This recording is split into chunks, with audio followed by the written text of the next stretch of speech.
నాగచైతన్య, శోభితాలకు లేని సమస్య మీకెందుకు అంటూ ఫిర్యాదుదారులపై మహిళా కమిషన్ పై కోర్టు ఆగ్రహం వ్యక్తం చేసింది. ఇప్పుడు ఈ వార్త చర్చనీయాంశంగా మారింది. వివరాల్లోకి వెళ్తే నిత్యం సెలబ్రిటీల జాతకాలు చెబుతూ వివాదాల్లో ఉంటుంటాడు ప్రముఖ అస్ట్రాలజర్ వేణుస్వామి.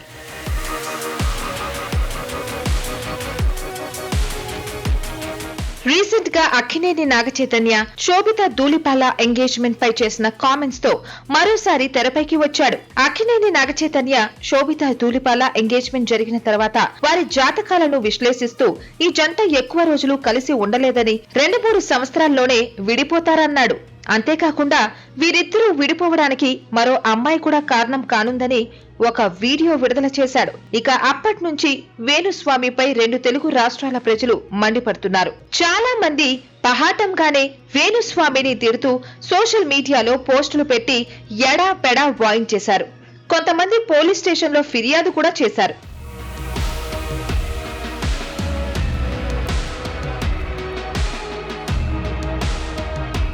ఈ క్రమంలోనే Telugu film journalist association, Telugu film digital media అసోసియేషన్లు రియాక్ట్ అయ్యి తెలంగాణ స్టేట్ మహిళా కమిషన్ చైర్పర్సన్ శ్రీమతి నీరెళ్ల శారదను కలిసి వేణుస్వామిపై చర్యలు తీసుకోవాలంటూ ఫిర్యాదు చేశారు. అయితే ఈ విషయంపై వేణుస్వామి వివరణ కోరుతూ వ్యక్తిగతంగా హాజరు కావాలని మహిళా కమిషన్ నోటీసు పంపగా వేణుస్వామి ఆ నోటీసుపై హైకోర్టు సింగిల్ బెంచ్ ను ఆశ్రయించాడు. మహిళా కమిషన్ నోటీసులు చల్లవంటూ కోర్టు తీర్పు ఇచ్చింది.